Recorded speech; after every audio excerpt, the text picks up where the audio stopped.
జై మహాకాల్ భైరవ్ హరహరం మహాదేవ్. ఈ అమ్మవారు కన్య మోహిని. కన్య మోహిని.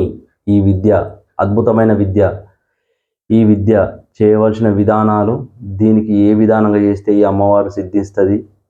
ఈ కన్య మోహిని అనేది ఇది మోహిని విద్య. ఎటువంటి విధానైనా మోహనం చేసే విద్య ఇది. ఈ విద్య, ఈ అమ్మవారు అనేది నీకు ఏ విధానంగా వస్తుంది అనేది నువ్వు డైరెక్ట్ అమ్మవారిని చూడాలనుకుంటే, నేను ఈ అమ్మవారిని చూడాలి, ఈ అమ్మవారితో నేను ఏ విధానంగానైనా నేను మాట్లాడి చేయాలనుకున్నప్పుడు సపరేట్ గది, నేను ఎప్పుడు చెప్తా, సపరేట్ గది ఉంటేనే ఈ విద్యలో తిరగవాలి. సపరేట్ గది లేకపోతే మాత్రం ఈ విద్యలు చెయ్యొద్దు అని చెప్తా నేను. అది మళ్ళా నువ్వు సాధన చేసి ఉండాలి. ఏదో సాధన చేసి ఉంటేనే ఈ విద్యలో తిరగవాలి. ఈ విద్య చాలా అద్భుతమైన విద్య. ఈ అమ్మవారికి చేసే విధానాలు మొత్తం ఇది నేను చెప్తాను. నేను ప్రతి వీడియో చెప్తాను. ఆ వీడియోలు ముందు వీడియోలు చూస్తే మీకు అర్థమవుతుంది. ఈ విద్య మొత్తం తీసుకోవాల్సిన విధానాలే వేరుంటాయి. ఈ అమ్మవారు ఏం చేస్తుందంటే, ఏ విధానమైన మోహనాన్ని తీసుకొచ్చేదే ఈ అమ్మ. మనం ఏదైతే మనం మంత్రం జపం చేస్తాం, మనం మంత్రం ఏదైతే ప్రయోగం చేస్తామో ఆ ప్రయోగం ఖచ్చితంగా తీసుకుపోయి ఆమె మీద వాడి తీసుకొని వస్తేనే వాళ్ళని తీసుకొస్తుంది. తీసుకురాదు అనే విషయం ఉండదు. ఎవరన్నా కానీ అది నీకు ఏ పని కావాలో ఆ పనికి సంబంధించి తోలితే తీసుకొస్తుంది. ఇది తాంత్రికులకు సంబంధించిన విషయాలు ఇవన్నీ నేను చెప్పేటి.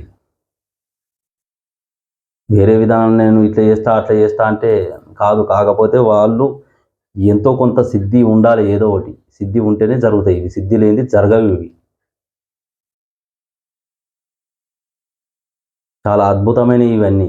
ఇవన్నీ ఉన్నాయి శాస్త్రాలలో. ప్రతి ఒక్కటి ఉన్నాయి. చేసుకుంటే సిద్ధి జరిగి మనకు పనులు జరుగుతాయి. జరగాయి అనే విధానం ఉండదు. ఇది ఎంత శీఘ్రంగా వస్తుందంటే అంత శీఘ్రంగా వస్తుంది. ఎంత విధానంగా చేయించుకోవాలో అంత విధానంగా చేయించుకోవచ్చు పనులు. ఆ దైవానికి దీనికి చాలా తేడా. ఇది శీఘ్రంగా నీకు నెల 15 రోజులు, నెల మీద 20 డేస్లో నీకు పనులు జరిగే విధానాలు ఇవి. శీఘ్రంగా ఎంచుకునేటివి ఇవన్నీ.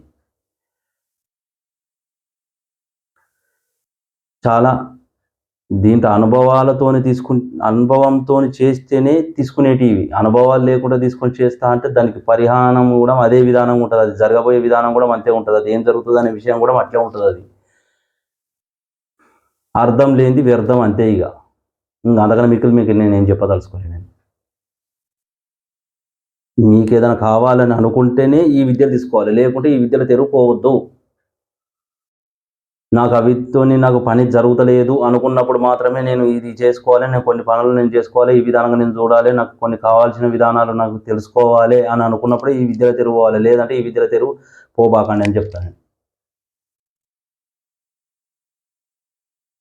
ఈ అమ్మవారికి తెలుసుకోవాల్సిన విషయం ఏంటంటే, ఈ అమ్మవారు ఇప్పుడు నేను ఎందుకు మంత్రాలు చెప్తాను ఇవి అంటే, ఇప్పుడు కొంతమంది విద్య నేర్చుకున్న వాళ్ళు దీన్ని ప్రయోగం చేస్తే మాత్రం ఖచ్చితంగా జరుగుతుంది. అందు గురించి నేను మంత్రం చెప్పడం లేదు. వీటిలో నేను చెప్పే ప్రతి వీడియోకి నేను మంత్రం చెప్పాను. అందుకే చెప్పినా నేను.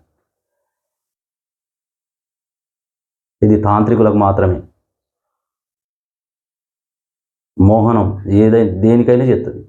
దానికి పెట్టే విధానమే వేరు. కానీ ఏ దానికైనా ఒక విధానం ఉంటుందని చెప్తానండి. ఈ అమ్మవారికి కూడా ఒక విధానంతోనే తయారు చేసి బొమ్మ తయారు చేసుకున్నాకనే తర్వాత చేయవలసిన విధానాలు ఇవి. బొమ్మ ఉంటేనే, బొమ్మ చేయించుకుంటేనే అమ్మవారి శక్తి అనే రూపం అనేది శిల్పంతో చెక్కిస్తేనే, కట్టే రూపానికి చెక్కిస్తేనే ఈ అమ్మవారు. ఫోటోలు వేరు, విగ్రహాలు వేరు. అవి వేరు, ఇది వేరు. శీఘ్రంగా దర్శనం, శీఘ్రంగా ఫలం, శీఘ్రంగా అన్నీ. ఏది కానీ శీఘ్రంగానే ఉంటాయి. జరిగే విధానమే అది. ఇది నేను చెప్పేది కూడా అదే చెప్తాను నేను. మీరు ఎవరు ఏమనుకున్నా పర్వాలేదు. ఇవి విద్య ఉన్నది నేను చెప్తాను మీకు. చేసుకునే విధానం ఉంటే చేసుకోండి. కానీ విద్య లేనిది మాత్రం, ఏదో కొంత విద్య లేనిది మాత్రం రాదు.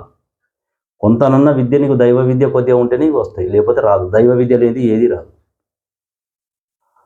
విక్రమార్క మీరు చూసే ఉంటారు. విక్రమార్క సినిమా చూస్తే మీకు అర్థమవుతుంది ఇట్లా లేనిది అనేది. తలకిందులు వేలాడుతుంది అది, భూతాలన్నీ.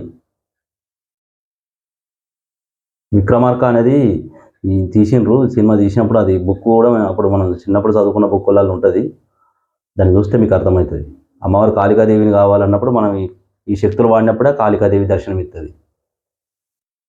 నాకు దర్శనం ఇస్తలేదు అమ్మవారు, నాకు దర్శనం ఇస్తలేదు, నేను ఇంత జపం చేసినా, నేను అంత జపం చేసిన, పుణ్యం ఇవి అవి అన్నీ చేసుకుంటూ వస్తూనే ఉన్నా, ఏమి ఇస్తలేదు, గురువులు మాకు ఇస్తలేరు అంటే ఎట్లిస్తుంది? దానికి క్రియ ఏంది, దాని విధానం ఏది తెలుసుకుంటేనే అది వస్తుంది, లేకపోతే రాదు. రాంది నీకెట్లొస్తాయి? లేనిది చెప్పి ప్రజల దగ్గర డబ్బులు పొందుకోవడం అది కరెక్ట్ కాదు. ఉంటే నీకు చేసే విధానం నీ దగ్గర ఉంటే చేసి చూయించి మంచిగా చేసి అప్పుడు నువ్వు చేసిన దానికి నలుగురు వాళ్ళే నీకు చెప్తారు, ఈ గురువు దగ్గర పోతే పర్వాలేదు మంచిగా అయిందని. జై మహాకాల్ భైరవ్, హర హర మహాదేవ్.